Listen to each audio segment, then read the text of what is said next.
পোলাতো নয় সে তো আগুনেরই গোলা, এই গানটা মমতাজ গেয়েছিলেন। আর তৎকালীন সময়ে একটা গোলা তৈরি হচ্ছিল। তবে আওয়ামী লীগের ঘরেই সেই গোলা তৈরি হচ্ছিল, যে দ্বারা আওয়ামী লীগ সবচেয়ে বেশি ক্ষতিগ্রস্ত হয়েছে। কথা বলছি 24শে জুলাই আগস্ট অভ্যুত্থানের অন্যতম ব্লুটুথ বয় সার্জিস। তবে মাঝে মাঝে নিজের পছন্দ না হলে অতিরিক্ত কথা বলে, বলতে বলতে এমনটাই বলে যে আওয়ামী লীগ নিয়ে বলতে বলতে, বিএনপি নিয়ে বলতে বলতে, ঠিক দেশের সর্বোচ্চ যে জায়গা আদালত নিয়েও একটা বিরূপ মন্তব্য করে বসছিল। তবে সব জায়গায় যে বিরূপ মন্তব্য করতে নাই, সেটা এবার তিনি টের পেতে যাচ্ছেন। যদি ক্ষমা প্রার্থনা না করে, তাহলে আমার ধারণা সার্জিস গ্রেপ্তার হবেন। যদিও জামিন পেয়ে যাবেন, কিন্তু গ্রেপ্তার হবেন, কারণ আইনের কাজই হচ্ছে সবাইকে লাইনে আনা। আপনাদের খেয়াল আছে, মেয়র ইশরাক, তিনি মেয়র হন। এনসিপি মনে প্রাণে চাই না, মুখে মুখে যাই বলুক। সরকারে থাকা তাদের উপদেষ্টা, তারাও চায় না। সরকার নিজেও চায় না বিএনপির দাবি, আর এনসিপি তো চাই না। তো যখন মেয়র ইশরাক এনসিপির দেখানো পথে যমুনার সামনে তার যারা সমর্থকরা আছেন সেখানে আন্দোলন করছিলেন, নিজেও সেখানে গেলেন। পরবর্তীতে দ্বিতীয় দিন, তৃতীয় দিন সম্ভবত টানা আন্দোলনের পর আমাদের আপিল বিভাগ থেকে সম্ভবত একটা রায় আসলো যে মেয়র ইশরাকি মেয়র হবেন। তো সেই রায়কে কেন্দ্র করে সার্জিস একটা বক্তব্য দিয়ে বসছিলেন হাইকোর্ট নিয়ে। তার সেই পোস্টটা আপনাদের খেয়াল থাকার কথা।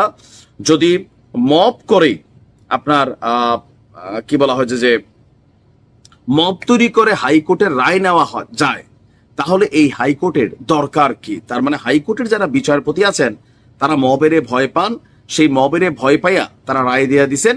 তাহলে তো ভাই দেশে আর আইন আদালত দরকার নাই, আর এই বিচারকদেরও দরকার নাই। তার বক্তব্যের মিনিংসটা সোজা বাংলায় এমনই ছিল, মানে বিচারক ভয় পেয়েছেন, মবের ডরে তিনি এই সিদ্ধান্ত বা রায় দিয়েছেন।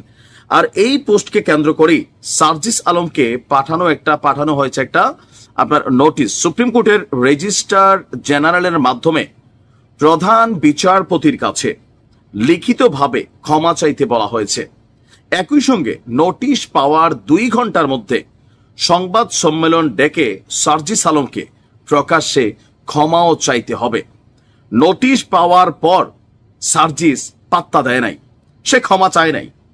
তো এখন যখন নোটিশ পাওয়ার 2 দিন হয়ে গেছে, সার্জিস ক্ষমা চায় নাই, সেই কারণে সার্জিস আলমের বিরুদ্ধে আদালত অবমাননার আবেদন করা হয়েছে।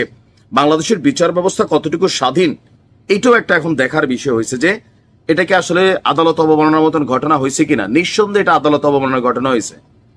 এখন সার্জিস আলমের বেলায় হয়েছে কিনা এ নিয়ে আপনার আমরা যদি দেখি, 28 মে বিচারপতি ফাহমিদা কাদের এবং বিচারপতি মুবিনা আসাফের হাইকোর্ট বেঞ্চে আবেদনটি দায়ের করেছেন আইনজীবী মোহাম্মদ জসিম উদ্দিন।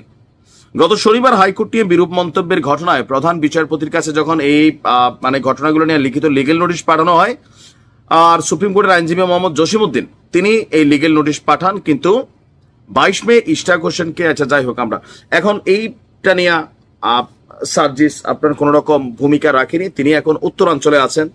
উত্তরাঞ্চল কত বছর ধরে কি বলা হয় যে সাপোর্টিং পাচ্ছে না, নানান সুযোগ সুবিধা থেকে বঞ্চিত হচ্ছে, এই জিনিসগুলো নিয়ে তিনি কাজ করছেন। দরকার উত্তরবঙ্গের, আসলে আমি জানি না, প্রত্যেকটা সরকার অনেক অবহেলা করেন। আমরা বিভিন্ন জন কাজ করি উত্তরবঙ্গে, বিভিন্ন চ্যারিটি কার্যক্রম করি, আসলে কিন্তু এই এলাকাগুলোর অবস্থা খুবই কাহিল। সরকারের উচিত উত্তরবঙ্গে একটা বিশেষ বরাদ্দ দেওয়া, তবে বরাদ্দগুলো যেন মানুষের কাছে পৌঁছায়। যাই হোক, তো সার্জিস ওইদিকে ব্যস্ত আছেন, আর এদিকে তার বিরুদ্ধে আদালত অবমাননার অভিযোগ গঠন করার জন্য আবেদন করা হয়েছে। হবে কি? তবে আমার ধারণা হবে, আর এটা সরকারের নিরপেক্ষতা প্রমাণের জন্য করতে হবে। আইন আদালত এগুলো যে একটা রুলসে চলে, আর যদি না করে তাহলে আইনজীবীরা বলছেন যদি সে আদালত অবমাননার আবেদন তৈরি হয়ে যায়, তারপর সে ক্ষমা না চায়, তাহলে তাকে গ্রেপ্তার করা হবে। পুরো বাংলাদেশ আওলাই যাবে। আমাদের না সার্জিস লিখিত ক্ষমা চেয়ে ফেলবেন, পত্রিকা আসুক না আসুক। ভালো থাকুন।